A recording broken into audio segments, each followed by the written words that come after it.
lo voy a usar por las dudas, digamos, para que no entren interferencias, pero después acuérdense, porque cuando ustedes quieran hablar de poner el micrófono, no necesitan pedir ninguna autorización. A vos, Diego, te pido siempre que dejes la cámara y el micrófono abiertos, porque a veces necesito tener el feedback rápido, digamos, entonces prefiero tener a alguien a quien mirar y con quien hablar, ¿no? Bueno, ya estamos por empezar, ¿no?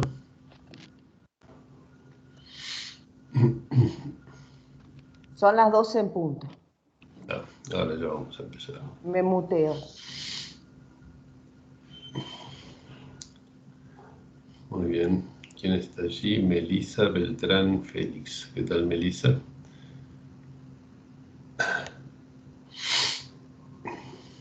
Bueno, ustedes ven, ¿no? Como para admitir a los que están en sala de espera. Sí, sí. Los okay. Veo y los voy admitiendo siempre. Listo, por las dudas, porque a veces si no se me va el cursor de lo que estoy señalando y después no sé cómo volver a ponerlo. Ok. Bueno, voy a dejar de compartir la pantalla por un momentito, ¿sí? Y después lo vuelvo a poner. Ahí cesó, ¿no? La imagen. Sí, sí, sí. Bueno.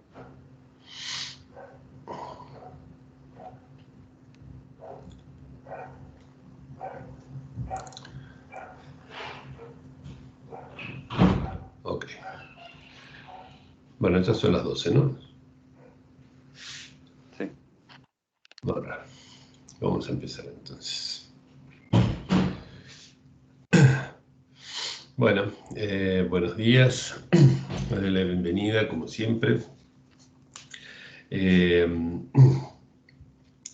Pude ponerle me gusta cuando llego a darme cuenta de cuál es la línea principal de una reunión del seminario, le pongo un título para guiar las ideas. Esta vez también pude ponerle del placer al goce. Sobre el final, sobre todo de la reunión de hoy, se va a ver bien porque ese me parece un buen nombre como para el recorrido de hoy.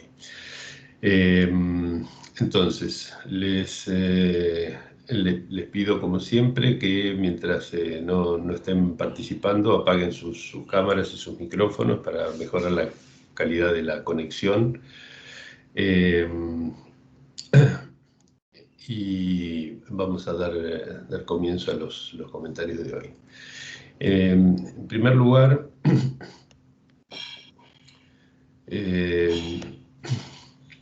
quiero recordarles que la lectura de los seminarios 3, 4 y 5, la vez pasada, nos dio, por lo menos a mí, una primera gran sorpresa, que es que la inicial noción lacaniana del objeto es heredera del principio del placer y por lo tanto se ve afectada cuando excluimos su postulación.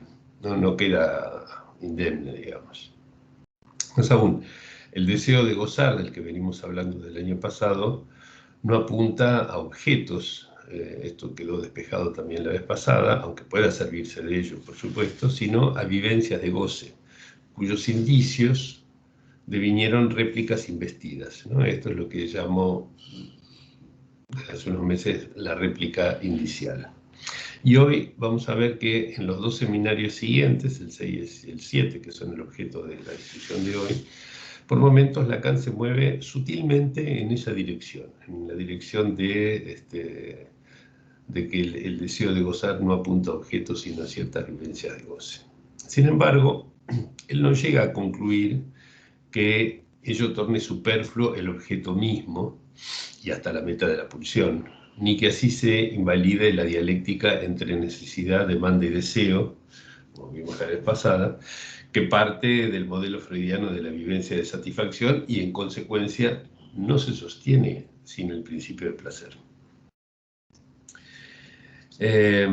Por último, el recorrido de la vez pasada nos sugirió apreciar desde otra perspectiva las relaciones entre rasgo y objeto, que es un tema que voy a dejar para nuestro próximo encuentro probablemente, ya que adquiere gran relieve en los seminarios 8 y 9, sobre todo final del seminario 8 y principio del seminario 9, ¿no? Bueno, esto con respecto a lo que veníamos trabajando la vez pasada. Hoy, como les prometí, trabajaremos la relación con los seminarios 6 y 7, ¿no? La relación del principio de placer y sus consecuencias con los seminarios 6 y 7. Pero antes de abocarnos a discutir en qué medida ellos se apoyan en el principio de placer, o a veces, por el contrario, se alejan de su lógica, quiero decir unas palabras para enmarcar lo que estamos haciendo aquí.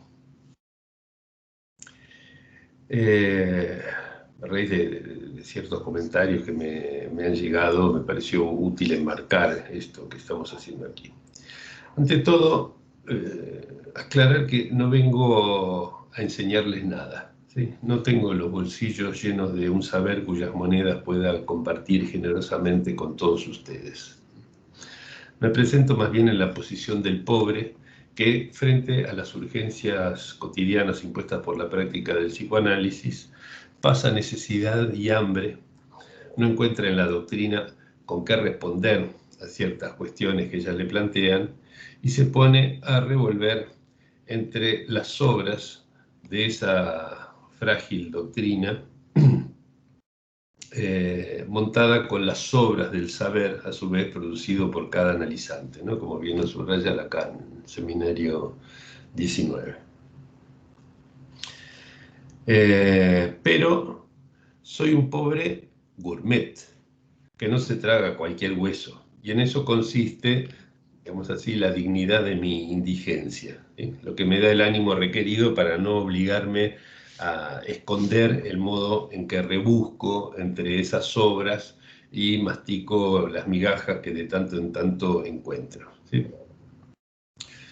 Puede que sea una empresa riesgosa o demasiado audaz, pero acuerdo con Lacan en que nunca es un error ser osados un poquitín de más.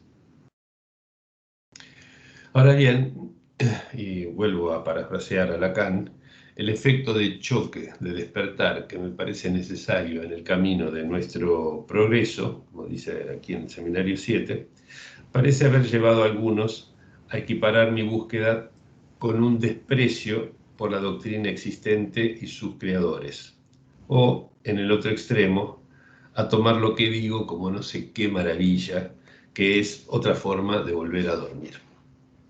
Por eso apelo, como Lacan, a quienes reflexionan y conservan, tal como se debe, su espíritu crítico frente a lo que formulo para ustedes. Les recuerdo que este es un seminario participativo donde pueden tomar la palabra y donde el debate es bienvenido. Y los invito a disentir.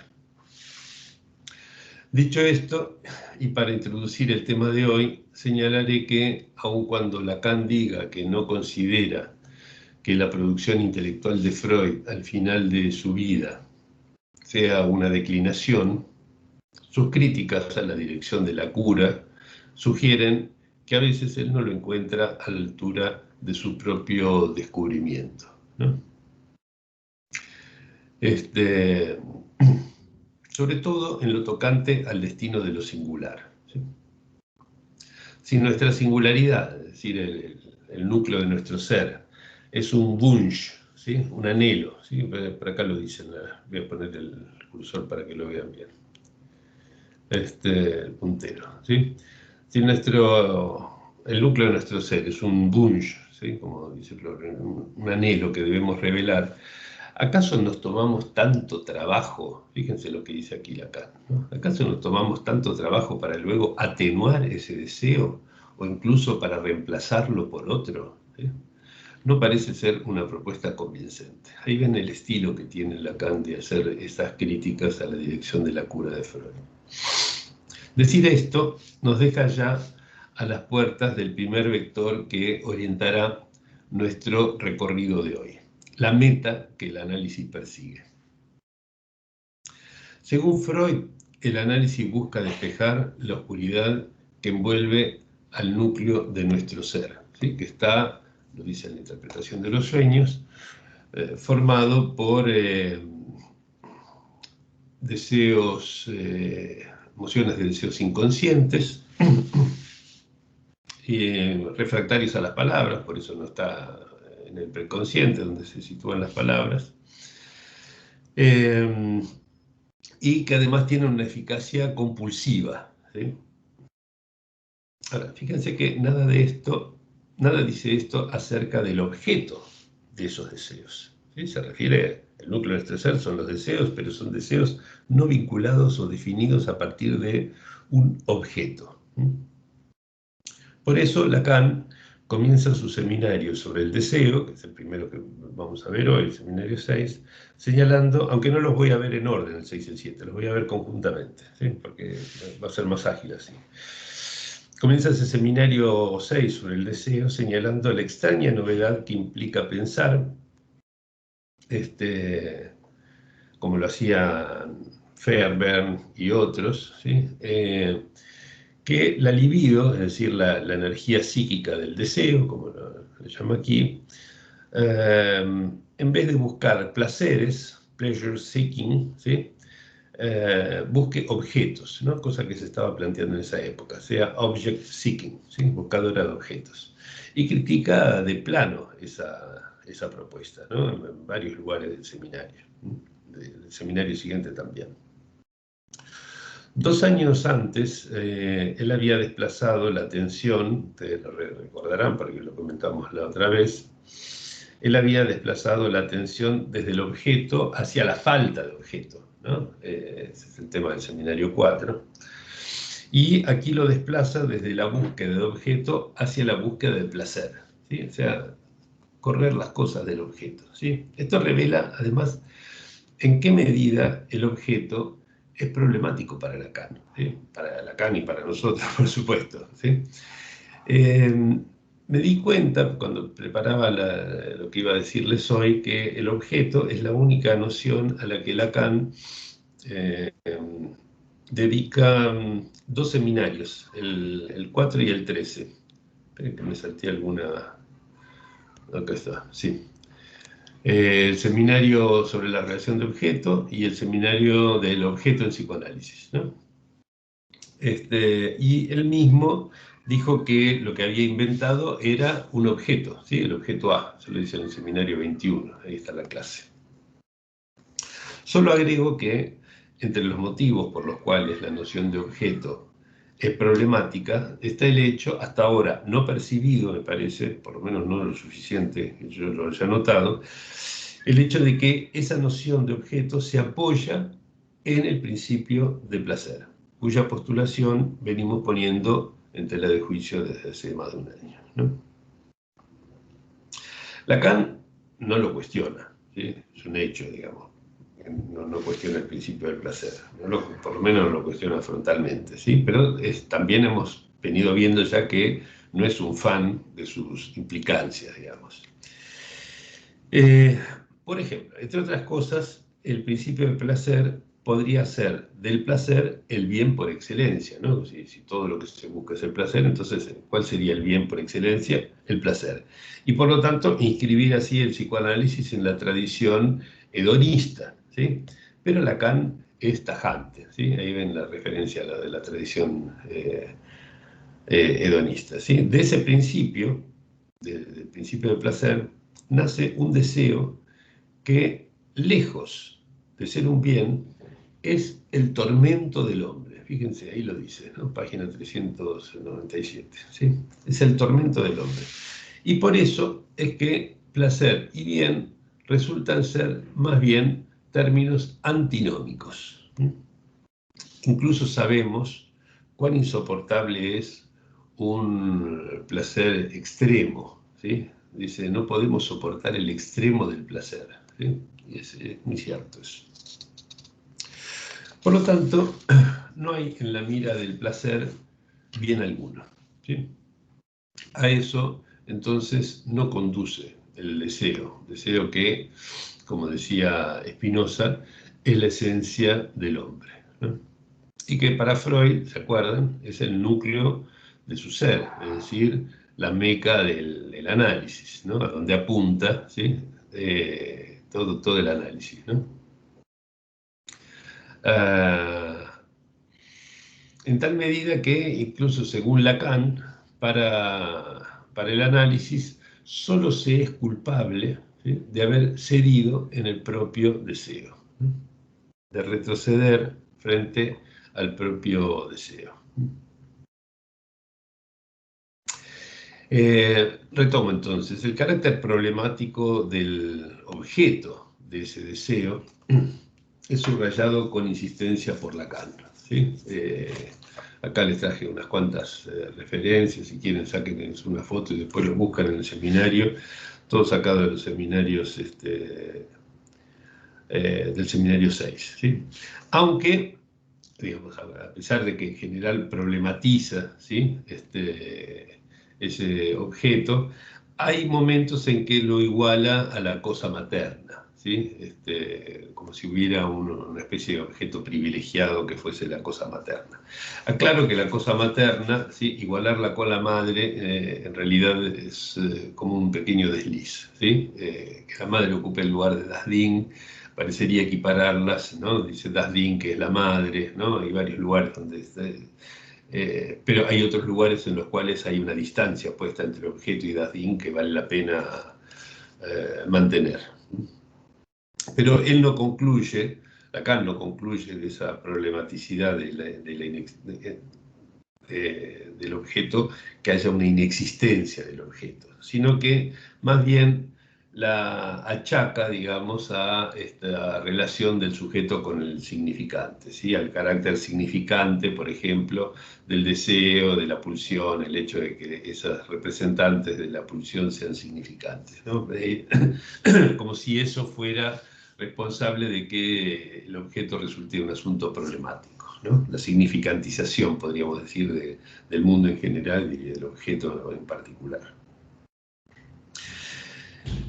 Más todavía, entre tanteos y vacilaciones, hace aportes que hoy podríamos, siempre fácil con el diario del lunes, considerar antecedentes de la noción del objeto A como plus de goce, ¿sí? Les voy a mostrar solamente algunos, ¿sí? Por ejemplo, ya avanzado el seminario 6, dice que la expresa mediante una falta, ¿sí? Esto es genial, ¿no? Representa, ¿sí? Está destinada, dice el objeto A representar una falta con una tensión real del sujeto, ¿sí? A representarla con una tensión real del sujeto, ¿sí? Y distingue el objeto perdido, además, ¿sí?, lo distingue de cualquier, del resultado de esa impresión primordial que llamé la réplica indicial. No son lo mismo, ¿sí? Pero luego, cuando resalta la estructura de corte de los objetos claves, clásicos, digamos, el oral y el anal, a los cuales él añade también la voz, subraya que eso es lo que los vuelve insertables en la relación del sujeto con el significante, ¿no? Como esos objetos tienen estructura de corte, ¿sí?, entonces se pueden insertar en la relación del sujeto con el significante. Y para mostrar que lo que supuestamente determina esos objetos es esa estructura y no la erotización, esperen que hay alguien que entró con el micrófono abierto, voy a tener que silenciar.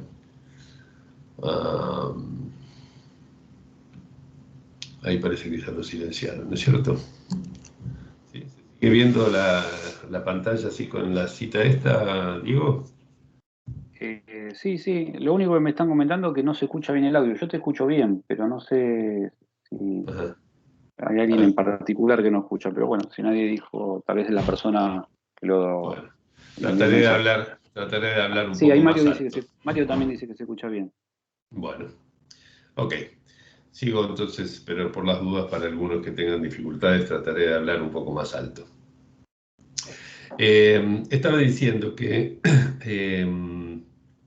cuando Lacan resalta esa estructura de corte que tienen los objetos clásicos como el oral, el anal, después agrega la voz, ¿sí?, Dice que es eso lo que los vuelve insertables en la relación del sujeto con el significante, y para mostrar que lo que determina a esos objetos es esa estructura y no la erotización de las funciones vitales, como dice allí, aduce que en caso contrario la respiración, ¿sí?, la respiración debería inaugurar otro objeto, porque es una función vital respirar, ¿no es cierto?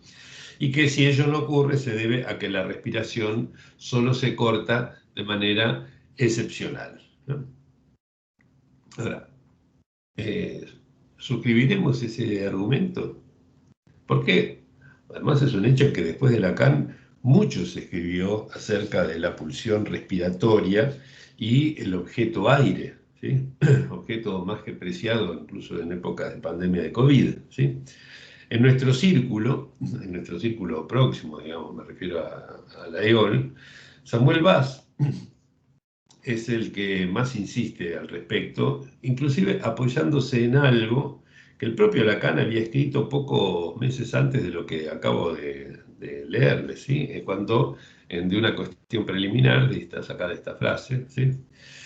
De una cuestión preliminar enlaza la erogeneidad respiratoria con el espasmo, ¿sí? Es decir, con un movimiento de corte, ¿sí?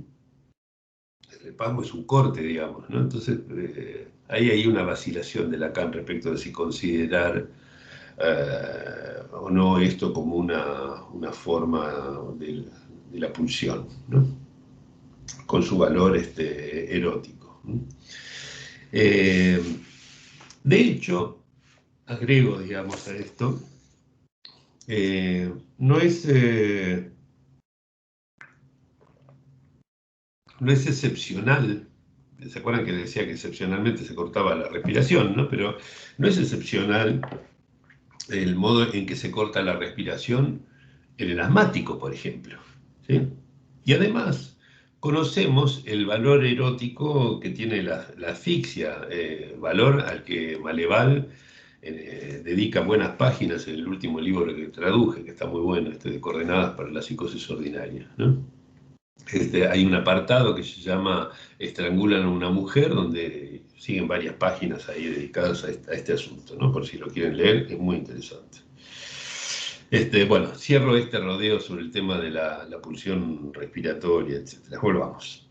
Entonces, la caracterización lacaniana de la cosa y del objeto, o sea, y de la relación entre ambos, ¿no? La cosa y el objeto, sigue el clásico modelo de esa vivencia de satisfacción que Freud funda en el principio de placer. Es decir, la idea de que el objeto buscado, perdido por naturaleza, está ligado a la acción específica que brindó la primera satisfacción, ¿no? La Befriedigungserlebnis, como le dice en alemán, que es la vivencia de satisfacción, ¿sí? Pero él también destaca la ilusión de unidad, ¿sí?, con la que lo imaginario construye el objeto a partir de Vorstellungen, ¿sí?, de representaciones compuestas por ciertos signos, ¿sí?, acá lo dice, ciertos signos que Lacan había estudiado mucho en los años 40, signos a los cuales además dediqué todo un capítulo, un viejo libro de hace 10 años, y que están relacionados con lo que hoy llamo la réplica indicial, ¿sí?, sobre la cual tal vez diga algunas cosas más adelante hoy. Pero lo novedoso de todo esto es que él nota que la búsqueda de objetos, ¿sí?, ya es contraria al principio del placer, digamos, está en contradicción con ese principio, ¿sí? Lo dice en varios lugares, acá les traigo una de las referencias que está en el Seminario 7. En suma, del principio del placer, esto es el primer subrayado de este vector, como lo llamé, el primer vector de la reunión de hoy, del principio del placer se deduce una relación con el objeto que viola ese mismo principio. ¿Sí? ¿Acaso este sea entonces el mejor ejemplo de su impropiedad conceptual? Bueno, varios de mis recientes comentarios podrían causar la impresión de que Lacan se aleja decididamente del principio del placer y de sus implicancias, pero en verdad no es así, lamentablemente diría yo, no es así. De hecho, en estos dos seminarios sostiene, con pocas variantes, la dialéctica entre necesidad, demanda y deseo, que ya criticamos por lo menos en el punto de que depende del principio de placer e incluso de lo que llamé el tobogán biológico, ¿sí? Pero vamos a verlo otra vez aquí, ¿sí? Lo que dice Lacan es que el sujeto debe resignarse, debe aprender, digamos, ¿sí? Resignarse a que sus necesidades biológicas pasen por el significante para ser satisfechas, ¿sí? Y esto, su idea, digamos, además de que las trastorna, separa el deseo de la demanda y lo somete al capricho del otro, ¿no? El sujeto debería pasar entonces de la demanda y más allá de la demanda para recuperar su deseo ingenuo, digamos, un deseo puro, no perturbado por esa especie de invasión del significante, ¿sí? Y Lacan se pregunta, digamos, lo tienen aquí, ¿no? Digamos, si es acaso que buscamos reducir sus deseos a necesidades, ¿no? La reducción, dice, de sus deseos a sus necesidades, o bien queda algo irreductible dentro del deseo, ¿no? Es decir, que él mismo nota que no ha abandonado su clásica dialéctica entre necesidad, demanda y deseo, aunque ya se note que no la suscribe ciegamente, ¿sí? De hecho, esto me llamó la atención porque no lo recordaba. En cierto momento se retracta, ¿sí? Se retracta, fíjense, página 250 del Seminario 7, ¿sí? Se retracta y rechaza, ¿sí? Fundar la génesis del deseo a partir de la necesidad, que en definitiva es lo que él construyó con esa dialéctica de necesidad, demanda y deseo, ¿sí? Se rechaza la base de toda esa dialéctica, ¿no? Por lo tanto, al desestimarla como la hicimos, entonces no estamos más que aceptando la conclusión que el propio Lacan nos presenta aquí en el Seminario 7, ¿sí?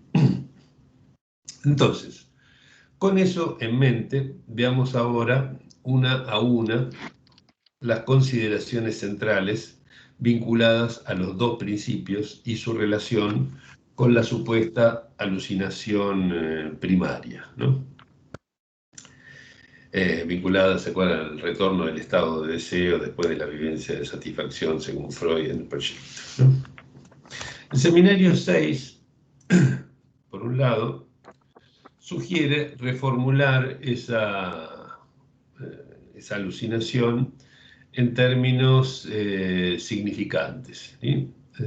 ¿Sí? Volverla, digamos, como una alucinación significante, es decir, como si fuese una alucinación verbal, digamos. Y por otro lado, en él Lacan afirma no suscribir nada, ¿sí?, de lo que Freud propone al respecto, ¿sí? Lo tilda, lean aquí, de horriblemente discutible, eso que dice Freud, ¿no? Ven que a veces Lacan es más duro que yo con Freud. En fin.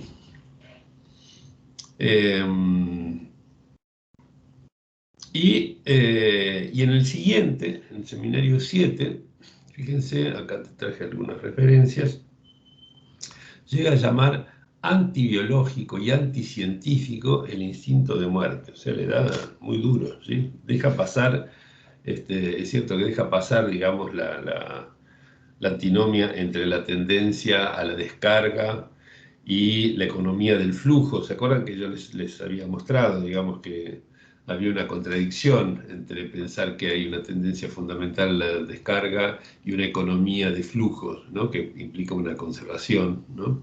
Él lo deja pasar, digamos, esa contradicción ahí. Concuerda, digamos, con Freud, que la descarga no puede ser completa, o sea, suscribe esa parte de la cosa. Pesca cierta paradoja de las Schlüsselneuronen, en las neuronas llave, digamos, que terminan incrementando la excitación en lugar de descargarla. Y distingue la satisfacción respecto del principio del placer, ¿no? Como que la satisfacción y el principio del placer no son exactamente la misma cosa que vamos a ver un poco más en detalle al final de la reunión de hoy, lo que esto implica. O sea que, en definitiva, lo que ustedes pueden ver con las referencias que les di ahora, estas últimas de los seminarios 6 y 7, es que Lacan acepta algunos términos del planteo freudiano, expone reparos ante varios planteos de Freud al respecto y rechaza frontalmente algunos otros, ¿sí? O sea, no le da la unidad a todo esto que nosotros estamos encontrando en que localizar el problema en el principio del placer, pero es evidente que, como les decía, no suscribe todo, ni el principio del placer ni sus consecuencias acá, ¿sí? Así, por ejemplo, reformula el principio del placer, por ejemplo, como dominancia del significante, ¿no? Digo, el verdadero principio del placer, tal como actúa en Freud. Y realmente en Freud uno no encuentra nada que se parezca a que el principio del placer tiene que ver con la dominancia del significante, ¿sí? Es algo totalmente ausente en Freud, ¿sí? Le da además la función, ese principio del placer, de alejarnos de nuestro goce. Ahí ya se ve una distancia del placer al goce, ¿sí? Y además la de mantener una homeostasis. Estas dos cosas están ausentes también en Freud, ¿sí? Piensen, por ejemplo, que en Freud el aparato solamente busca la descarga, no busca el equilibrio, ¿sí? ¿No? Digamos, buscar el equilibrio, eso es la homeostasis, ¿sí? El aparato freudiano no busca un equilibrio, busca una descarga, que es algo muy distinto, ¿no? Conserva del modelo freudiano la meta de la identidad de percepción, que está basada en el principio en la vivencia de satisfacción, y observa la avidez de repetir, ¿sí? El Wunsch indestructible, ávido de repetición, ¿sí? Me gustó esa expresión, la avidez de repetir, que es algo tan contrario al principio del placer como la alucinación, porque la alucinación carga en lugar de descargar, ¿no? O sea, es notoria su incomodidad, digamos así, con lo tocante a los dos principios, ¿sí? Y también es notoria, me parece a mí, por lo menos después de haber leído esto con esta perspectiva, la búsqueda constante de resortes diversos para pensar el funcionamiento del ser hablante, ¿sí? Por ejemplo, cuando define, estamos en el seminario 6, cuando define el trauma como desamparo, ¿sí? Cierto desamparo del sujeto frente al deseo del otro, ¿no? Como si la Hilflosigkeit, ¿sí? El desvalimiento, indefensión, desamparo, como se lo quiera traducir del alemán, tuviera que ver con eso, ¿no? Y trata de dar de eso el paradigma en Juanito, digamos, ¿no? El caso de Juanito, ¿sí? Porque lo que dice es que Juanito está inerme con respecto a ese deseo del otro, que sería el deseo del otro materno, y que ese deseo del otro es lo que causaría el pavor del neurótico, ¿no? Cosa que, un comentario que la verdad yo considero bastante desafortunado, porque vuelve a plantar la sospecha de cobardía en el analizante, ¿sí? En el neurótico, con el correlativo riesgo de infatuar al analista, ¿sí? Cosa que Lacan siempre procura neutralizar, ¿no? Me llama la atención ese comentario, porque él busca neutralizar todo el tiempo esa infatuación a la que se puede deslizar el analista a partir de ciertos presupuestos teóricos discutibles, ¿no? Él dice, fíjense acá, por ejemplo, dice, lo consideramos un semejante al cual estamos ligados por lazos de caridad, de respeto, caridad en el sentido lógico, ¿no? Si saben lo que es el principio de caridad, si no, búsquenlo en internet. De respeto, dice, es un sujeto hablante tan atrapado como nosotros en las consecuencias de la relación con la palabra, ¿sí? O sea, ninguna infatuación posible para el analista a partir de allí, ¿no? En síntesis, digamos, para hacer una nueva evaluación de lo que dijimos en este último rato, Lacan encara los años 60 sin haber rechazado el principio del placer ni varias de sus consecuencias, pese a lo cual procura de una y otra cosa, del principio y de las consecuencias, modelos alternativos y relaciones diferentes, ¿sí? Para decirlo con un toque de poesía y de humor, el principio de el placer de Lacan, como le llamé a este seminario, el placer de Lacan es el árbol plantado por Freud con muchas de sus ramas podadas o reemplazadas por injertos, ¿sí? No llega a ser como el cuchillo de Janot, que Janot era un personaje de Balzac, que estaba orgulloso de cuánto le duraba un cuchillo al que solamente le había cambiado la hoja y el mango. Pero lo cierto es que Lacan no intenta arrancar ese árbol de raíz como nosotros. Tras un primer recorrido orientado por la meta del análisis, ¿sí?, que hicimos al principio de la reunión de hoy, y otro por los dos principios que terminamos de discutir recién, paso entonces al tercer vector que les propongo hoy, centrado en el eje que une la noción de conflicto y el modelo del malestar en la cultura. Modelo sobre el cual estuvimos conversando con Susana Reif antes de empezar la reunión de hoy. Quizá lo podemos retomar en la discusión al final. Comenzaré mencionando el sueño estudiado por Freud y largamente comentado por Lacan, cuya clave es que el padre del soñante estaba muerto y no lo sabía, ¿sí? Páginas y páginas dedicadas por Lacan a este sueño en muchos momentos de muchos años de su seminario, pero particularmente en el seminario sobre el deseo y su interpretación, ¿sí? Es un sueño que obviamente no parece una satisfacción y su sentido, restaurado mediante la mera adición de dos cláusulas, ¿sí?, es un deseo de muerte consciente hacia el padre, que tenía una larga agonía, digamos, con lo cual la represión, que es aquí considerada una verdadera elisión, ¿sí?, más que una represión, una verdadera elisión,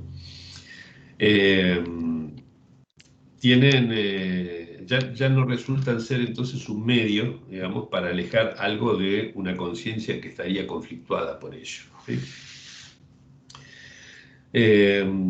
Ahora bien, poco antes Lacan suscribía la tesis freudiana del sueño como, digamos, guardián del dormir, e interpretaba su motor, el deseo, digamos, como un deseo de muerte, ¿no?, sugiriendo que aporta, dice, una satisfacción más bien de tipo verbal, ¿sí? Pero lo sorprendente es que ni siquiera esta satisfacción aparece en el caso del sueño del padre que estaba muerto y no lo sabía, ¿sí? Si recuerdan que con este sueño Freud remata su breve texto de 1911 sobre los principios de placer y realidad, ¿sí?, que se llama Formulaciones sobre los dos principios, bla, bla, bla. Entonces ustedes entenderán que estos bemoles que Lacan introduce aquí recaen por elevación sobre esos dos principios, ¿sí? Cuando en el seminario siguiente, el seminario 7, Lacan estudie la catarsis en la tragedia, descartará incluso la idea misma de que haya allí una satisfacción de tipo verbal. O sea, esto que esbozó un poco en el seminario 6 directamente lo descarta de plano ya en el año siguiente, ¿sí? Con lo cual queda problemático, digamos, qué satisfacción está en juego en eso, ¿sí? Eso torna más difícil el programa lacaniano de reconducir la castración a la mera marca del lenguaje, ¿sí?, la relación con el logos, como dice en el seminario 6, ¿sí? En ese seminario asistimos, de hecho, a un desplazamiento de la causalidad en la problemática relación con el goce. Y estos movimientos en cuanto a la causalidad son tal vez el meollo de lo que estamos discutiendo hoy, ¿sí? De lo que pasa en los seminarios 6 y 7 y seguirá también en los seminarios 8 y 9, ¿no? Donde finalmente aparezca la noción del objeto como causa.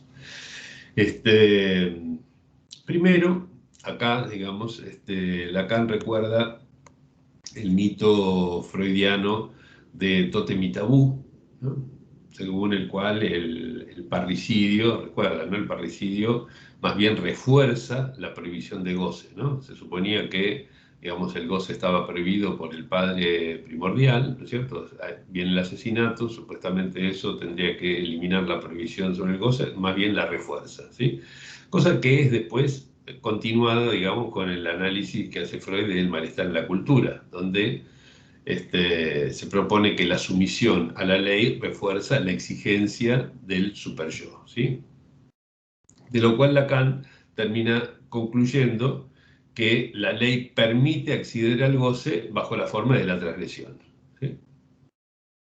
Bueno, eso se apoya en algunas cosas de San Pablo, etc. Pero fíjense, ¿qué dice luego? Dice que no me atrevo a acercarme al goce, definido ya a esta altura como satisfacción pulsional, cosa que voy a retomar después, porque allí vuelvo esa agresividad, digamos, la agresividad hacia el otro la vuelvo contra mí, ¿sí? Mi agresividad la vuelvo contra mí. Se fragmenta el cuerpo del prójimo, el cuerpo del otro con minúscula, digamos, y me enfrento con la doble barrera del bien y de lo bello, ¿sí?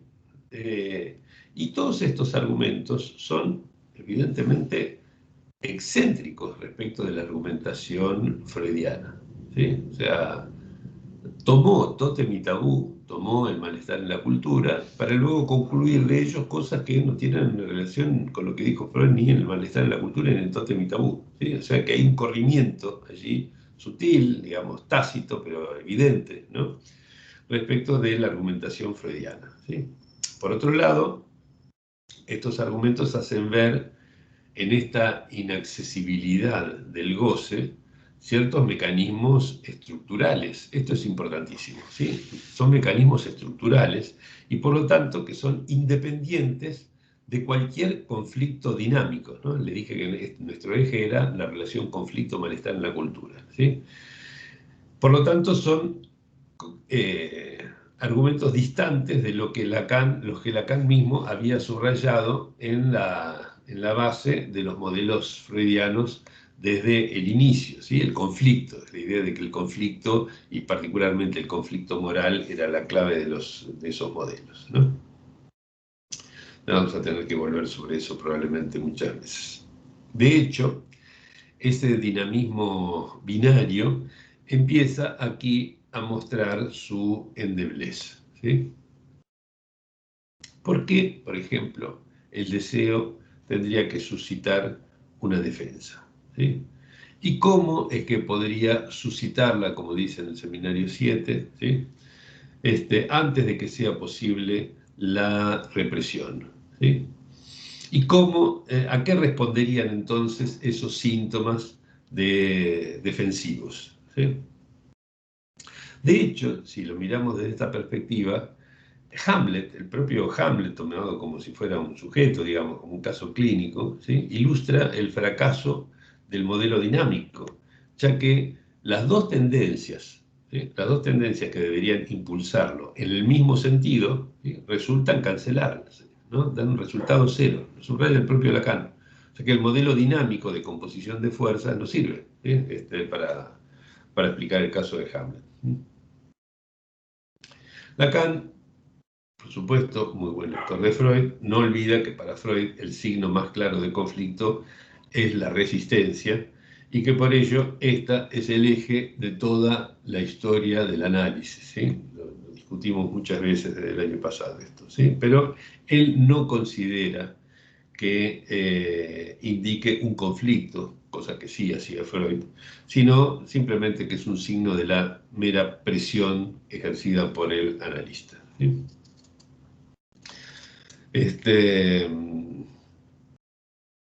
Bueno, en fin, si recordamos que el superyo arraiga en el conflicto edípico, ¿sí? Y que, según Freud, el malestar en la cultura nace de la operación viciosa de esa instancia superyoica, entenderemos, sin necesidad de recordar todo lo visto el año pasado, por qué la erradicación del principio de placer echa por tierra el argumento clásico, por lo menos, para explicar ese malestar en la cultura, ¿sí? A la altura de los seminarios que ahora discutimos, ya se nota que incluso Lacan lo toma con pinzas, ¿sí? Así, por ejemplo, en el seminario 6 desplaza el meollo del malestar desde la pulsión, donde lo ponía Freud, al deseo, ¿sí? Que esto no estaba en Freud, ¿sí? Y si bien en el seminario 7 siguiente coincide con Freud en que nada nos prepara, digamos, en el mundo para la felicidad, luego presenta el goce como un mal y retraduce el problema de la sublimación, ¿sí?, en términos de una falta de común medida entre los goces, ¿no? No hay común medida entre la satisfacción que da un goce en su estado primero, ¿sí?, o sea, lo que sería el goce orgásmico, digamos, ¿sí?, y la que brinda en las formas desviadas o sublimadas, etcétera, ¿no? Como no hubiera común medida, digamos, como si fueran de otra naturaleza, cosa que en la tercera, en 1974, va a revertir al plantear la existencia de una economía de los goces, ¿sí? Para que esa economía tiene que haber común medida, ¿sí? O sea, ven cómo ahí Lacan está contra Lacan, ¿no?, en ese punto. Dicho sea de paso, aquí también hallamos pruebas de que Lacan sucumbe, como Freud, al equívoco del término economía, ¿sí?, cuya solución nos permitió captar hace un año la contradicción que está en la base del principio del placer, ¿no?, y antes aún la inexistencia de un problema económico del masoquismo, ¿no? Digamos, acá toma la frase de Hamlet, economía, economía, Horacio, que es economía de ahorro, ¿sí?, y la pone en serie con el análisis marxista económico que tiene que ver con la economía como redistribución consuma constante, ¿no?, con la contabilidad, digamos. Les decía, eso nos permitió ver que no había ningún problema económico en el masoquismo, y de hecho la posición de Lacan ante ese inexistente problema económico del masoquismo llega a tener algunos ribetes divertidos, ¿sí? Por ejemplo, ustedes se acuerdan de lo que llamé la operación lacaniana ya el año pasado, ¿no?, que era esto de criticar a Freud sin decir que se estaba criticando a Freud, sino criticando a los post-freudianos que en realidad estaban siguiendo lo que el propio Freud había dicho, sacando las consecuencias de lo que había dicho Freud, ¿no? Una muestra de eso que llamé la operación lacaniana, ¿sí?, por ejemplo, es la que critica a quienes conjugan masoquismo con pulsión de muerte, ¿sí?, cuando sabemos que es Freud mismo, aquí les doy un ejemplo, ¿sí?, es Freud mismo quien lo hace, ¿no?, digamos que articula la exigencia pulsional masoquista con la pulsión de destrucción o de muerte, ¿no?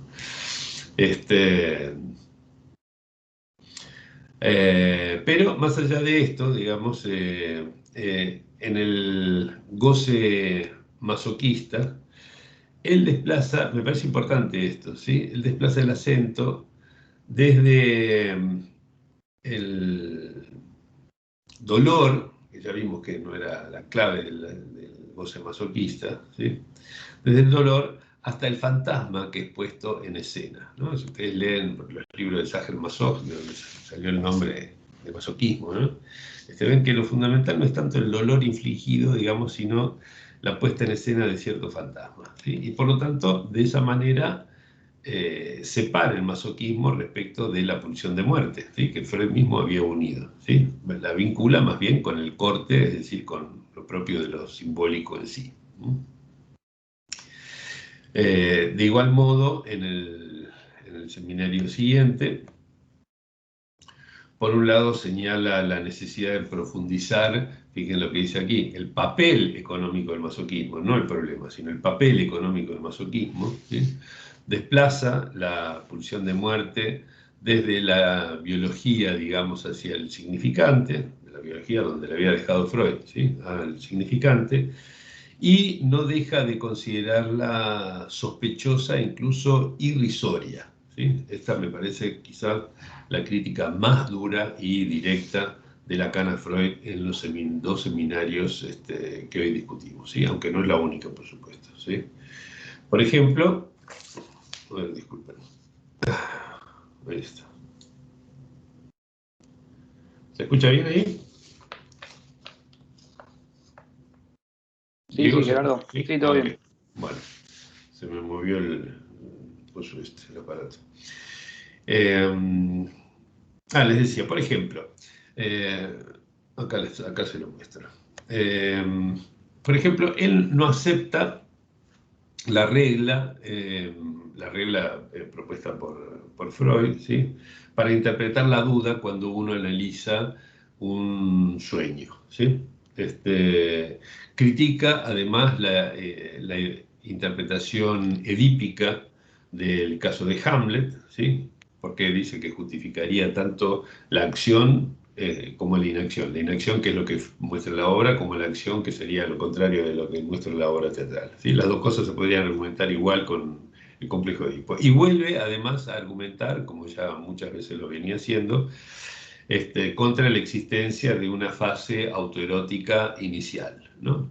Esto tal vez es una de las cosas que más me llama la atención por cómo ha quedado la impronta de Freud, más allá de todo lo que haya podido decir Lacan al respecto, ¿sí? Hoy en día se sigue creyendo que el estatus fundamental del goce es autista y que el problema es cómo arrancar al sujeto del autismo, del goce, del uno, en fin, ¿no? Cuando Lacan fue muy crítico, digamos, respecto de la idea de un autoerotismo inicial del goce, ¿no? Eh, a pesar de eso, es como si Lacan no hubiera dicho nada, ¿no? Eso es muy llamativo, ¿no? El autoerotismo o el autismo, digamos, todavía peor, ¿no? Cómo se sigue sosteniendo esto. Bueno, dejé 3 puntos. ¿Cómo estamos de tiempo? Estamos bien. Dejé 3 puntos para el final de nuestra reunión de hoy, ¿sí? Deseo de gozar, réplica indicial y sublimación. Entonces, el primero, deseo de gozar, ¿sí? Con respecto a ese, algunos me manifestaron, gente que ha participado del seminario o que lo ha visto después por internet, me manifestaron su sorpresa por ver conjugados entre sí deseo y goce, ¿sí? Como si la expresión deseo de gozar fuese una especie de oxímoron, ¿no? O casi una contradicción en los términos, ¿sí? Incluso un par de personas lo mencionaron así, ¿sí? Pese a eso, hasta ahora no hallamos en Lacan un fundamento de peso, digamos, para plantear una oposición entre esos dos términos, ¿no? Es más, todavía, los dos seminarios que hoy discutimos, el 6 y el 7, incitan más bien a enlazarlos, ¿sí?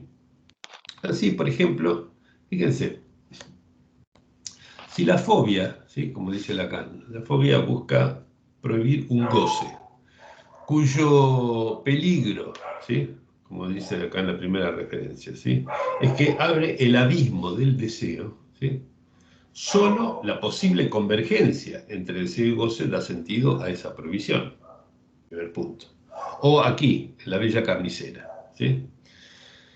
Si la bella carnicera desea comer caviar y goza de impedírselo, es porque goza de desear sin satisfacción y desea gozar de esa insatisfacción, ¿sí? O, sigo, ¿sí?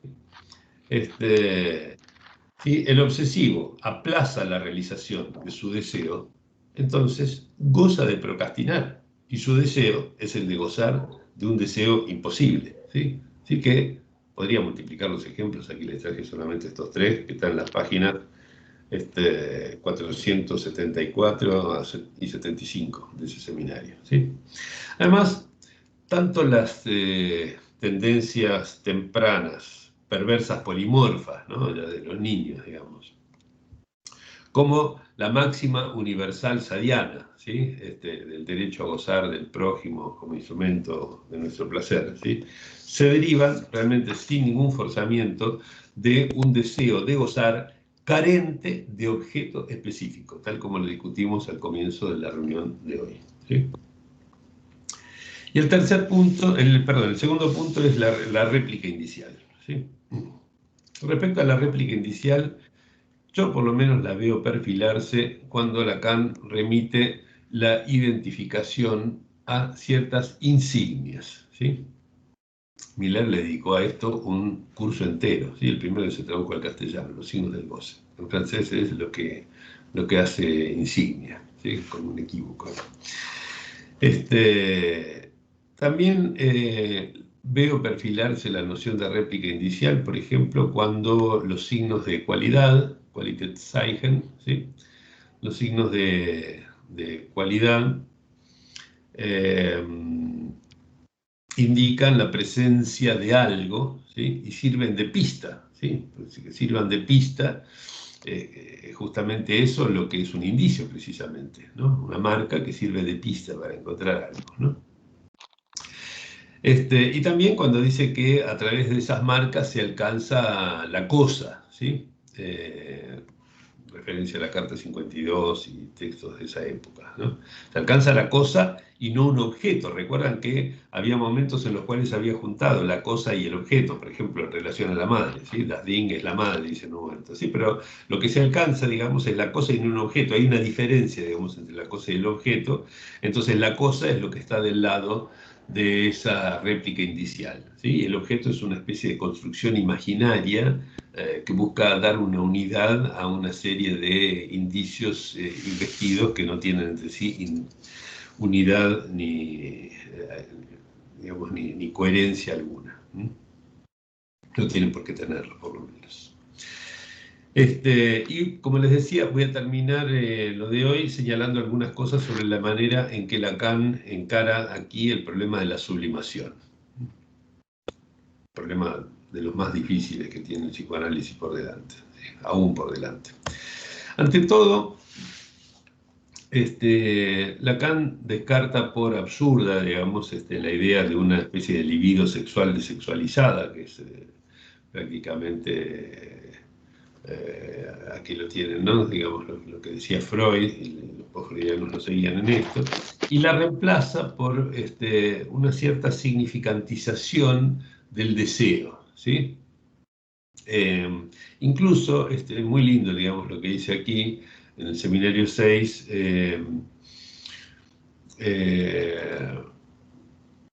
cuando rubrica, por así decirlo, la compatibilidad, digamos, entre deseo y goce, diciendo que es un deseo que resulta significantizado, acá está, ¿sí? No lo encontraba, por medio de el deseo se vierte en la horma de la pulsión, ¿sí?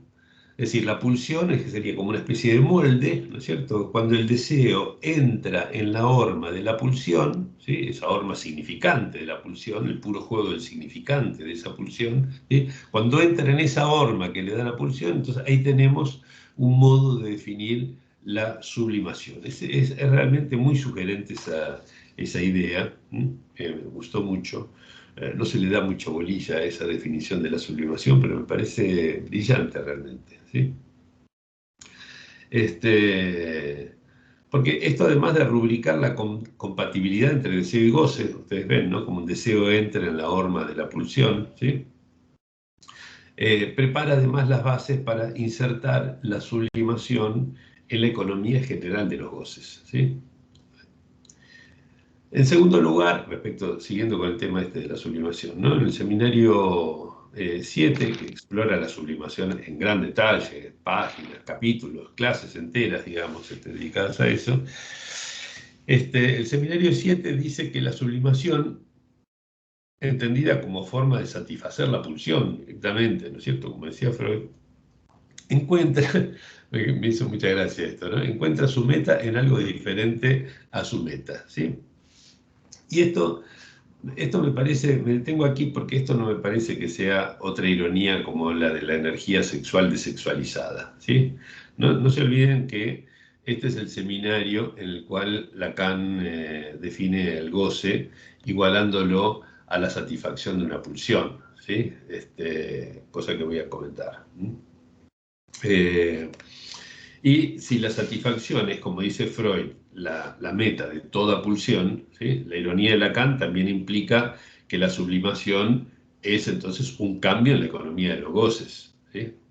Cuando dice esto, lo vuelvo a mostrar, ¿sí? Esto de que encuentra su meta en algo diferente a su meta, ¿sí? Está diciendo que lo que introduce es un cambio en la economía de los goces, ¿sí? Aparte de eso, si el objeto no es la cosa, pero voy a poner la diapositiva anterior porque es a eso que me refiero, ¿sí? Si el objeto, como dice aquí, no es la cosa, ¿sí? Otra vez ahí la insistencia entre la distancia entre estos dos asuntos, ¿no? El objeto no es la cosa que está situada en el núcleo de la economía libidinal. Es posible que sublimar sea, esta es la fórmula linda que da Lacan del asunto, sea elevar un objeto a la dignidad de la cosa, ¿sí? Pero, agrego yo, no cabe descartar la posibilidad de que haya sublimaciones que sean completamente carentes de objeto, ¿sí? O sea, esta fórmula que da Lacan es realmente muy buena y yo creo que describe muchas cosas que él ha mostrado allí, por ejemplo, las del amor cortés, ¿sí? Pero me parece que es una fórmula que carece de generalidad universal, que no se puede universalizar, digamos, porque ¿cuál sería el objeto en la literatura, por ejemplo? ¿Sí? En el caso del amor cortés sí está muy bien definido, pero en la literatura me parece que ya esta fórmula por lo menos no se aplica así nomás.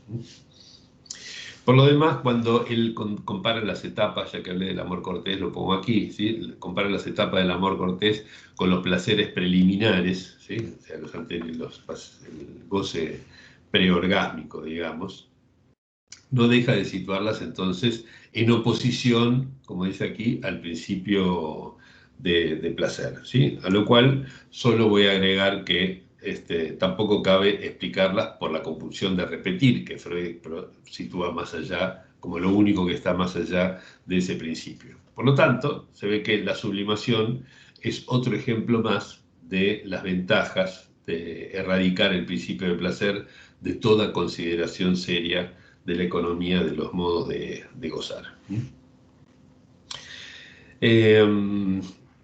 Para finalizar, si ustedes recuerdan que para ver por qué puse como título de hoy del deseo del placer al goce, ¿no? Si ustedes recuerdan que el término Lust, alemán Lust, ¿sí? Podía traducirse como placer o como goce.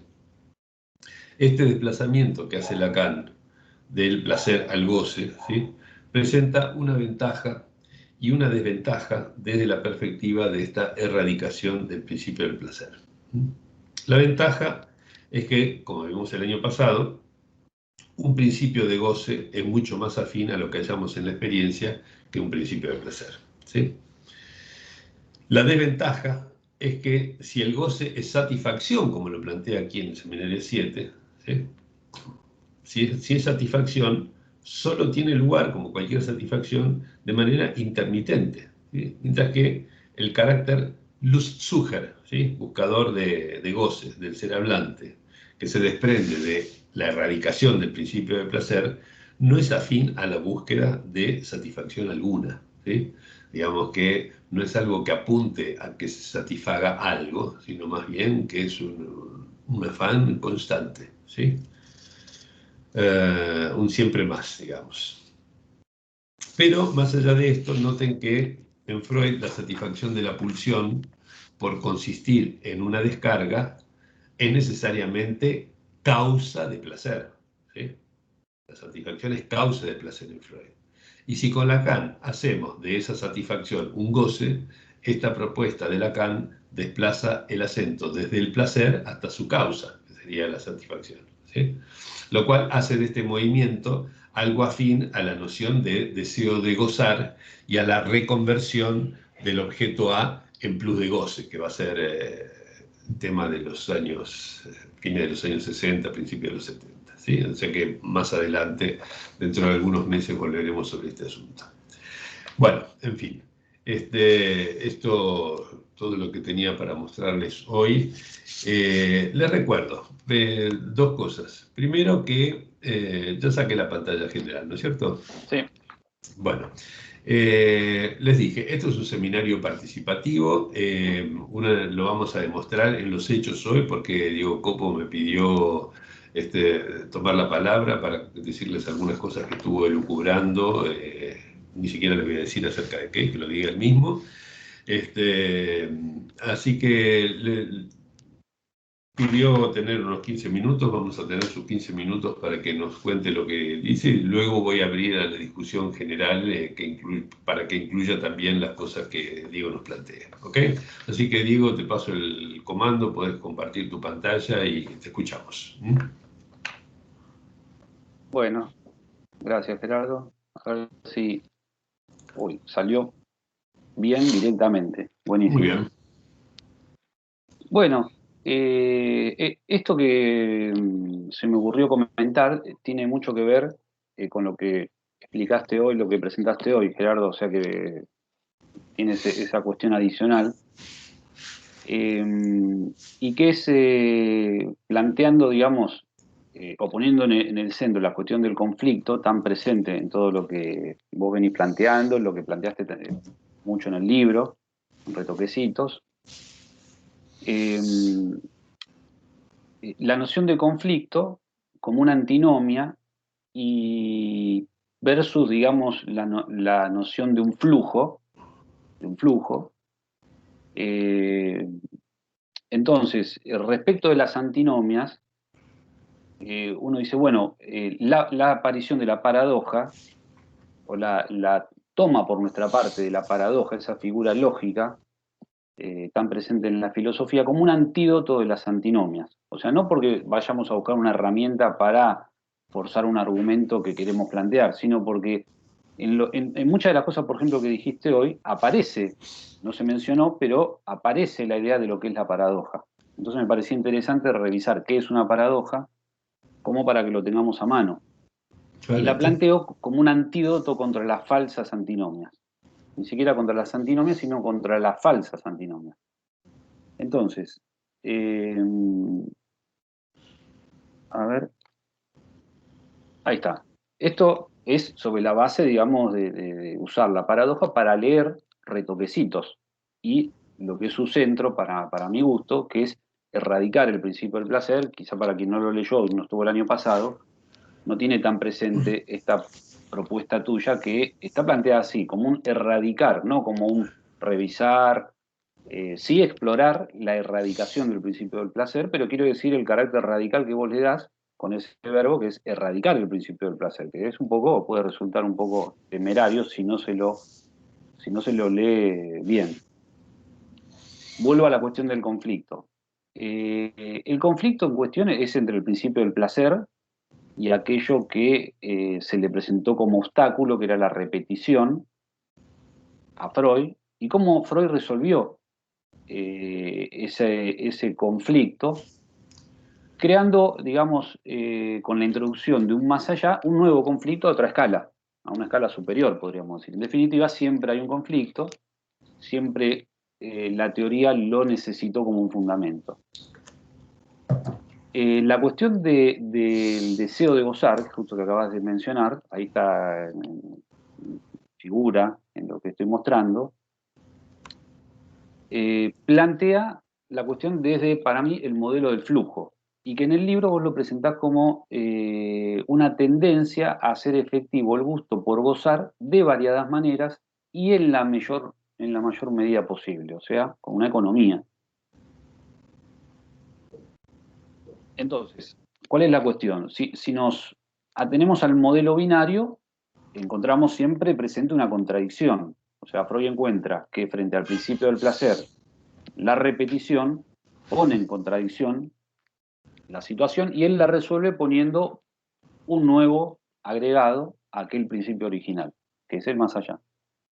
En el modelo del flujo no tenemos una contradicción, porque al flujo no se le pone nada en principio. Entonces tenemos una pregunta. Bueno, en el modelo binario es más claro. El modelo binario, por ejemplo, es A y no A. Es una contradicción, está claro. En el modelo de flujo tenemos una corriente. Perdón. Entonces, para clarificar un poco la definición de paradoja, encontré unas conferencias que dio Klimovsky, aparentemente fueron 5, pero solamente se registraron 2 de las 5, que dio Klimovsky hablando de psicoanálisis en el año 82. Y él justamente puso en contrapunto las paradojas y las antinomias. O sea, Klimovsky, bueno, un epistemólogo muy conocido para quienes no son de Argentina, muy respetado, entonces nos viene bien sus referencias. Él dice que él hace una distinción. Él dice, yo distingo un poco personalmente, los diccionarios no tanto, y hay ciertos líos con esta palabra paradoja. Pero yo distinguiría entre paradoja y antinomia.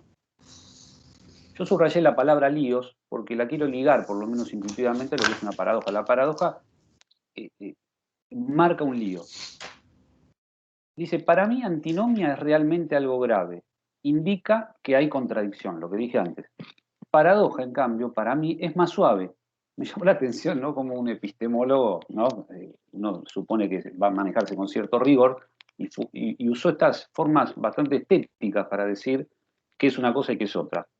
La antinomia es algo grave y la paradoja es más suave. Quiere decir que algo a lo que estamos acostumbrados no se está cumpliendo y nos está dejando en cierta perplejidad. Y las paradojas las asocia con ciertos prejuicios y costumbres. O sea, atención con la cuestión de la manera de pensar, de nuestra manera de pensar, ¿no? Volvamos al modelo binario, o lo podemos llamar de la no contradicción. El modelo binario siempre se maneja con el principio de no contradicción, de que todo sea consistente y coherente, o antinómico. Entonces teníamos el principio del placer, sus contrarios, la repetición de los sueños traumáticos o los juegos de los niños, y la solución con la pulsión de muerte. Y acá volvemos a algo que vos hoy mencionaste de nuevo y destacaste, ¿no? En el seminario 7, sobre la pulsión de muerte o destrucción. Ese elemento tan por nosotros a veces temido, a veces. Y vos en el libro, en la página 111, hablás cuando mencionás a la pulsión de destrucción, esa fantástica pulsión, pones. Y Freud, bueno, yo no lo veo, pero habla de la fantasía, ¿no? Cuando él, en Análisis Terminable e Interminable, recurre a la metapsicología y dice, estoy tentado, cuando se refiere a la pulsión de muerte, de llamar a eso fantasía. O sea que ahora vamos a ver un poquito esto de la metapsicología, que es algo que también habitualmente no revisamos. ¿Qué quiere decir eso, no?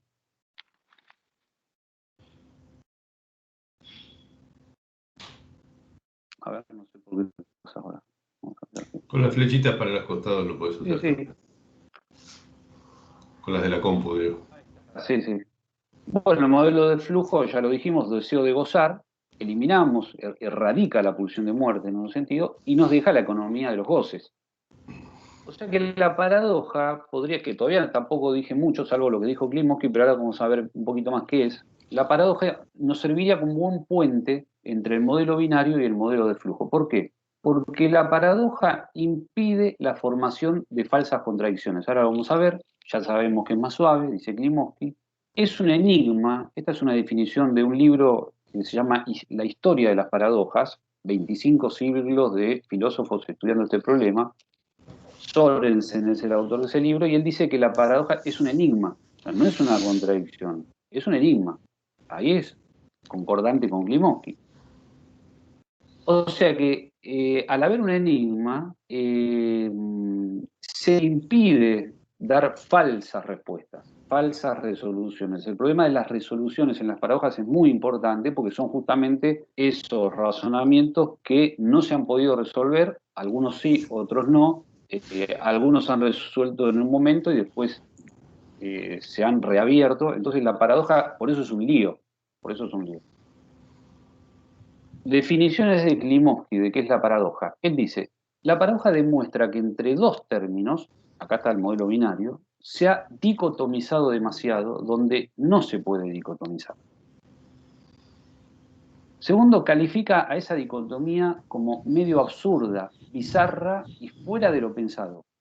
Y un agregado muy importante es que la paradoja demuestra imposibles.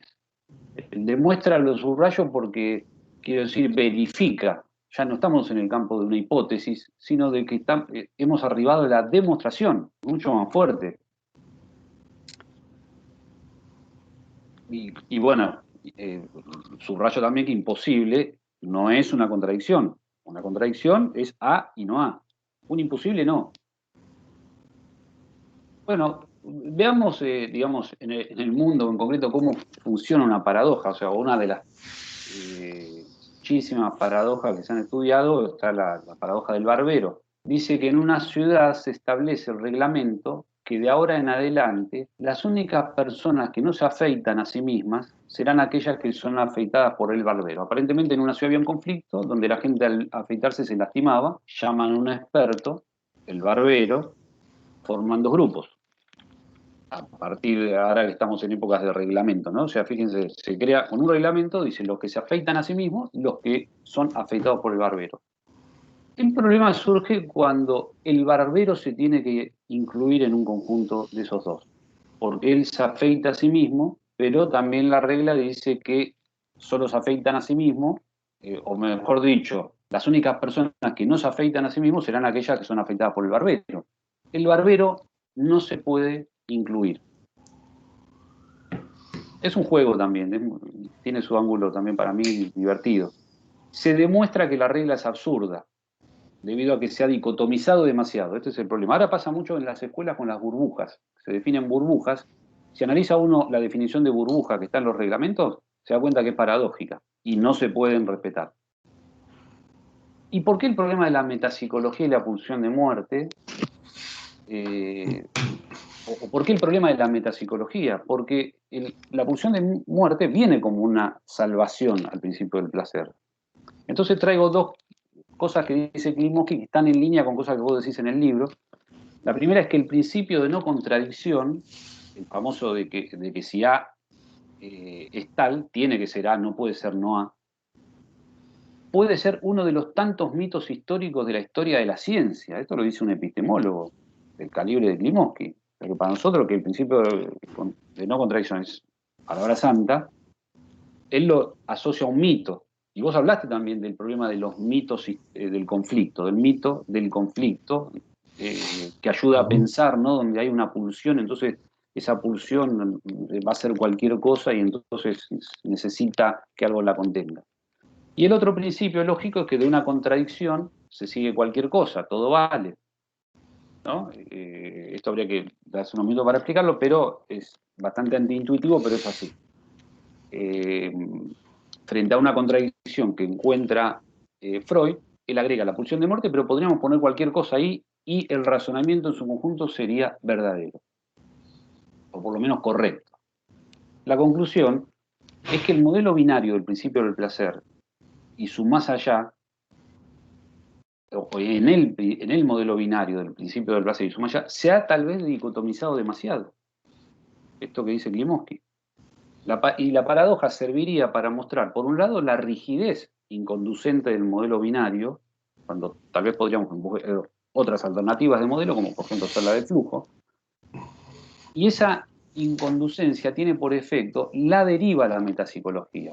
La cuestión de la fantasía y que llamo a que reflexionemos sobre que nos debemos un estudio sobre la metapsicología, porque Freud, digamos, la palabra metapsicología es como su base. Cada vez que le está en problemas dice, voy a la metapsicología y es el campo de las hipótesis. Entonces, claro, la ventaja es poder encontrar una herramienta que explique la fenomenología, pero también el riesgo es que la metapsicología se puede ligar a la fantasía y mandarnos a cualquier lado. Entonces hay que tener como cierta observación sobre eso. La paradoja también tiene, digamos, introduce una fortaleza que es la de mantener el enigma como modo de evitar el estéril recubrimiento que el modelo binario pretende imponer al deseo de gozar.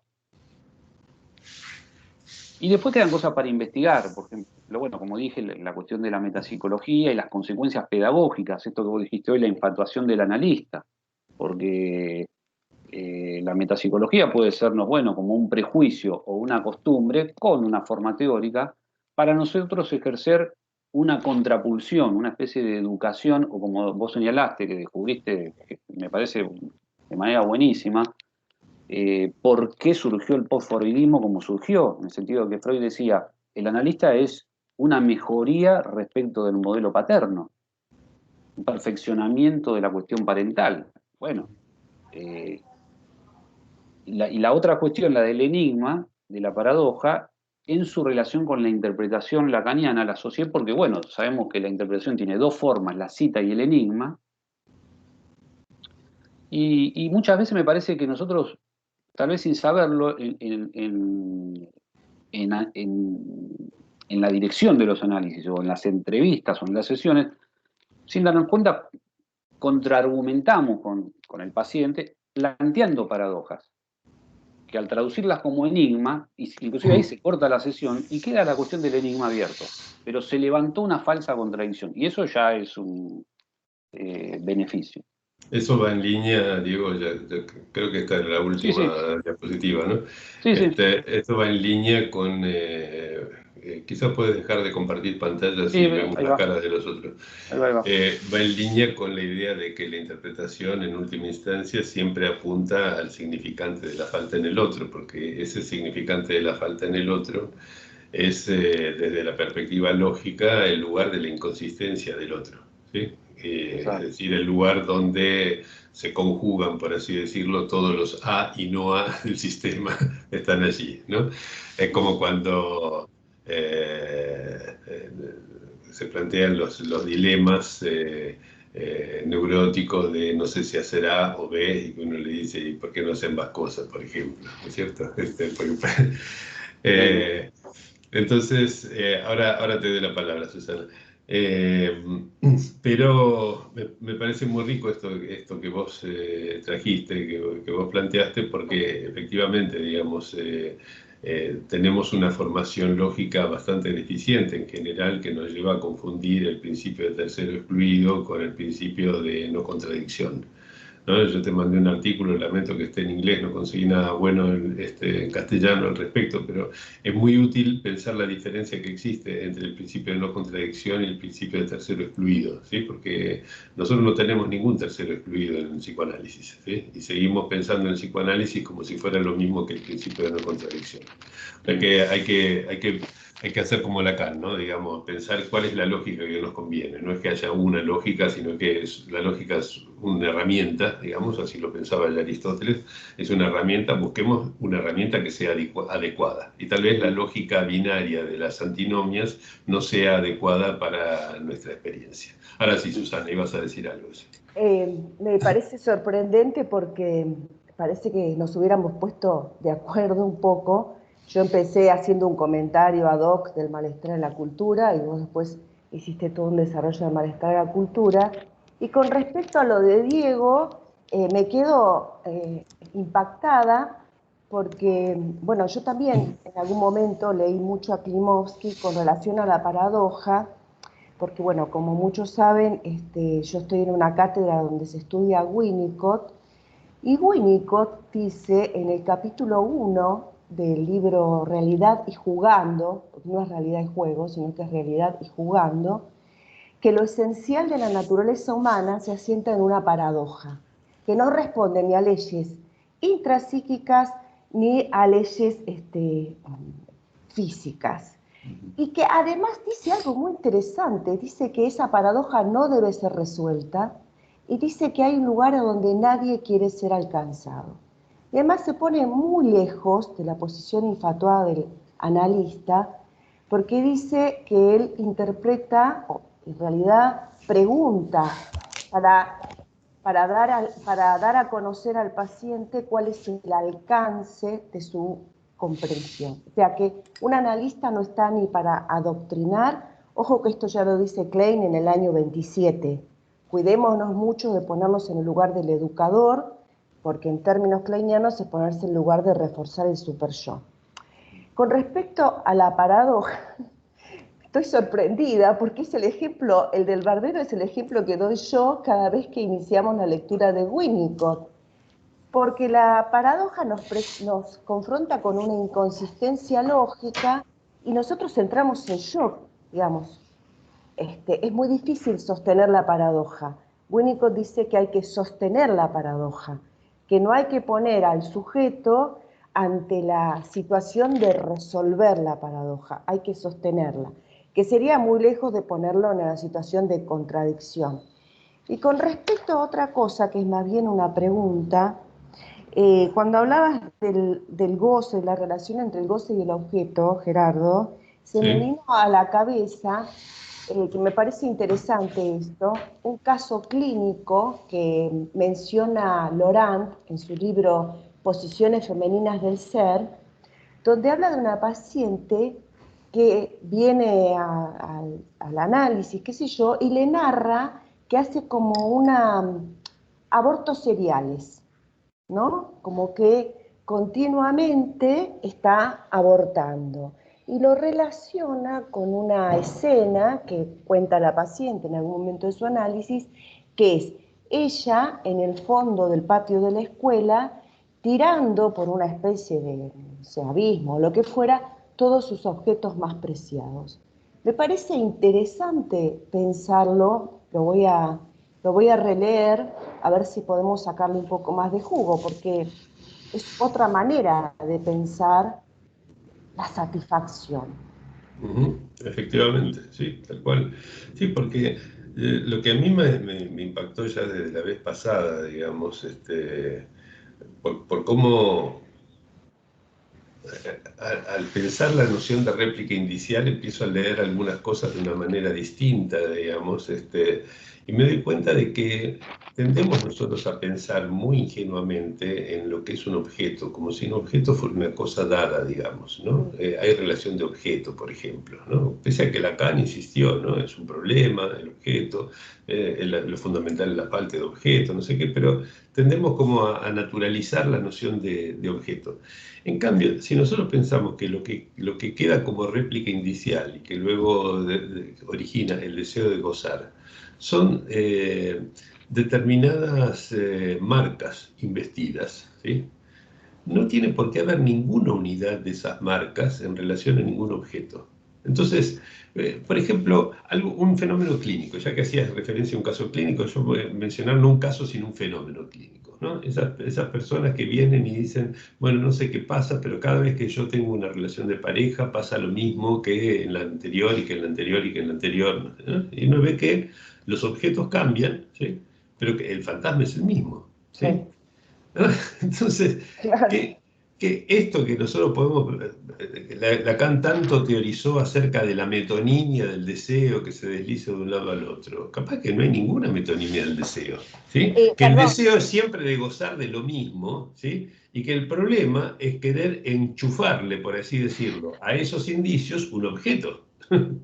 ni hablar cuando ese fenómeno se enlaza a las apariciones y desapariciones en el tratamiento. Es decir, pacientes que vienen a contarnos que les pasa esto con sus vínculos, con sus relaciones, también se desenganchan en el tratamiento. O sea, aparecen y desaparecen.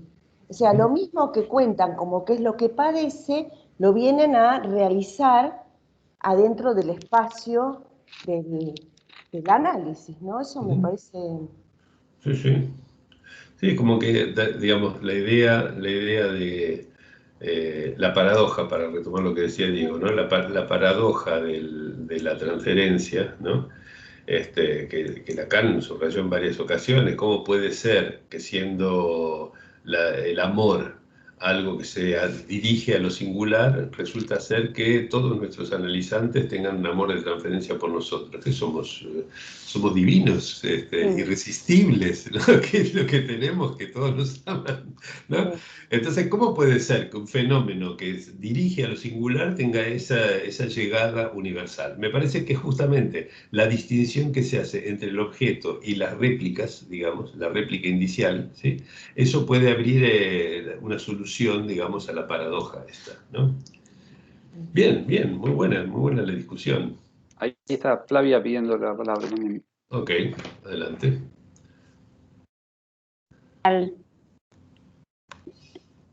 Flavia, ahí está, sí. Sí. Te vemos. ¿Qué tal? Te escuchamos. ¿Qué tal, Gerardo? ¿Qué tal, Diego? Sí, quería hacer una pregunta en relación a esto que vos mencionás, Diego, del modelo de flujo. ¿Cómo lo podemos, de alguna forma, aprender en la clínica? ¿Y cómo se podría relacionar esto con la posición del analista? Me parece muy interesante. Esto por un lado, y por otro lado, pero bueno, esto da para más, me parece. Todo el tema de la paradoja como enigma y la interpretación. Eso. Yo por lo menos, digamos, la cuestión del flujo la veo ligada directamente a la noción de economía. O sea, porque para el modelo el modelo binario de la oposición de fuerzas también hay una economía, pero sería una economía en el caso del flujo que tiene que ver, que destaca más el ángulo del aumento y la disminución que la cuestión de la contradicción. O sea, es como un desplazamiento de acento, me parece. Y la gran ventaja es que, lo venimos señalando, no impide, diría el analista, colocarse en algún tipo de oposición a cierta fuerza. O sea, lo cual no quiere decir que el analista esté parado y que el río circule por adelante de las narices de uno. Pero, por esto que decía Klimovsky de las costumbres, ¿quién garantiza que las costumbres y los prejuicios no se metan con nosotros cuando entramos al consultorio antes de que vengan nuestros pacientes? ¿Puedo agregar Porque, algo, Diego? sí, claro. En relación me gustó la pregunta de Flavia, además, porque yo creo que hay un pasaje muy interesante, digamos, del modelo de flujo, digamos, al modelo binario, o al revés, del modelo binario, el modelo de flujo, en los momentos en los cuales Freud apela para describir un conflicto, ¿sí?, a la idea, a la imagen de los vasos comunicantes, ¿no? Por ejemplo, cuando en Introducción del Narcisismo, o textos posteriores, habla de cómo la libidinización del objeto de amor, por ejemplo, va en detrimento de la libidinización del yo, ¿no? Entonces yo estoy muy enamorado, idealizo a mi objeto, pero mi yo queda empobrecido proporcionalmente, ¿no? Digamos, es una idea que Lacan discute con mucho detalle, final del seminario 8, principios del 9, por ejemplo, ¿no? Y de ahí sale esta cuestión del falo como sin representación especular, ¿no? Sin imagen especular. Pero bueno, más allá de esto, ahí lo que tenemos es dos vasos comunicantes, ¿no? Digamos, el vaso del yo y el vaso del objeto, ¿no? Entonces, muevo en una dirección, uno queda lleno, el otro se vacía, muevo en otra dirección a la inversa, ¿no? Entonces, si yo dejo de amar al otro, vuelvo la libido hacia mí, etc. Con lo que se puede pensar también para la clínica de la psicosis, que Freud estudia con Schreber, por ejemplo, ¿no? Digamos, qué pasa cuando la libido retorna sobre el yo. Bueno, hay digamos, muchas ventajas, pero es un modelo binario, ¿sí? Es decir, está el yo y el objeto, ¿no es cierto? ¿Sí? Hay dos, y hay un conflicto en el sentido que más de uno es menos del otro y recíprocamente, ¿no? Lo mismo si fueran dos fuerzas, ¿no? Que si una es mucho más fuerte que la otra, mueve para un lado, si es más débil, entonces mueve para el otro lado, ¿sí? Ahora, ¿qué pasa? ¿Qué pasa cuando nosotros salimos de la dicotomía? Y, por ejemplo, pensamos en el 3, ¿no? Es decir, ¿qué pasa, por ejemplo, si en lugar de haber goce narcisista y goce del objeto, hay un tercer goce, distinto, ¿sí? Que no sea ninguno de esos dos, ¿sí? Para pensar en las economías de los goces que plantea Lacan en la tercera, por ejemplo. Ahí, ya reducir uno de esos no implica necesariamente que el otro se amplíe, ¿no? Hay un flujo que no está predeterminado por la reducción o la ampliación de uno de ellos, sino que hay múltiples combinaciones posibles a partir de allí. Y yo creo que Lacan fue siempre en la dirección del 3, ¿sí? E incluso del 4, ¿sí? Cuando pensamos en los nudos, etc. Y huyendo de ese 2, ¿sí? De ese 2, de ese binario, etc., ¿no? Entonces, creo yo que esto es un movimiento afín al que vos planteás de pasar de las antinomias a las paradojas, ¿sí? Porque las paradojas, en última instancia, siguen algo del espíritu hegeliano, es decir, no pensar que la contradicción sean dos cosas que se anulan una a la otra, sino que siempre hay una manera de sacar de ahí un tercer término, ¿no es cierto? La famosa Aufhebung, ¿no? En fin, me inspiró la pregunta de Flavia para retomar de otro aspecto lo que vos planteabas acerca del modelo del flujo, ¿no? Gerard, perdóname, y estamos, me parece que re sobre la hora, pero Nos fuimos ya de simplemente la también hora. para decir, no, que también tenemos que tener presente por qué la necesidad o preguntarnos, digamos, ¿no? ¿Cuál fue la causa de la aparición, ya, digamos, del término goce, que tanto hablamos y vos lo sabés, ¿no? Porque posiblemente este cambio de acento que yo señalaba también justifique o acompañe o pretenda leer la aparición de un término como el goce, definido, por ejemplo, como satisfacción de la pulsión, que no hubiera sido necesario la invención de ningún nuevo término si el modelo nos hubiera resultado satisfactorio. Entonces, todo esto también quiere decir que es también leer a Lacan, y leer cómo Lacan leyó a Freud, por qué, donde no le bastó, o donde, por ejemplo, le parecía que se estaba dicotomizando demasiado, introdujo un concepto nuevo. Interesante lo de que se está dicotomizando demasiado, es como un antídoto para muchas cosas. Incluso, ahora que lo pienso, es casi como un antídoto para la lectura que se puede hacer de lo que hacemos en este seminario. Porque este seminario mismo se puede pensar que nosotros estamos yendo contra Freud, estamos yendo contra Lacan, estamos yendo contra el psicoanálisis clásico, ¿no es cierto?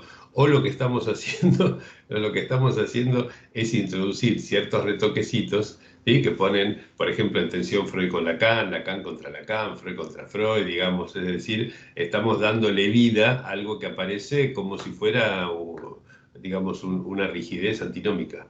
Es ser coherente, en todo caso, ser coherente con las mismas lecturas que propone Lacan, porque Lacan leyó a todos, o sea, no leyó solo a Freud, leyó a los contemporáneos de Freud, leyó a sus propios contemporáneos, lee literatura, poesía, física, etc. Hay un punto en el que, bueno, cada uno se autoriza. Lo que pasa es que a veces provoca un poco de inquietud o de miedo autorizarse a ir más allá del padre, por decirlo de alguna manera. Sí, yo incluso, digamos, la verdad que nunca me situaría en estas críticas como más allá de Freud o más allá de Lacan, ni siquiera eso. Yo, por ejemplo, todo lo del año pasado, ¿no? De retoquecitos, ¿sí? Para mí era casi diría, ni es más allá ni salvar, ninguna de las dos cosas, que sería otra vez un binarismo, ¿no es cierto? Encontramos que si sacábamos el principio del placer, hasta se beneficiaba la teoría de Freud, ¿no? Quedaba con algunos enunciados con más generalidad, quedaba más consistente, digamos, o sea, no era ir en contra ni tampoco quedarnos con Freud 100%, es decir, un modelo más de flujo y paradójico que una antinomia binaria. Agradezco muchísimo los aportes, que nos sirven también para leer lo que estamos haciendo. Chau, chau. Nos vemos la próxima. Vos grabás la cosa, ¿no es cierto? Después lo mandás. Sí. Listo, hasta luego. Chao. Nos vemos. Chao, chao.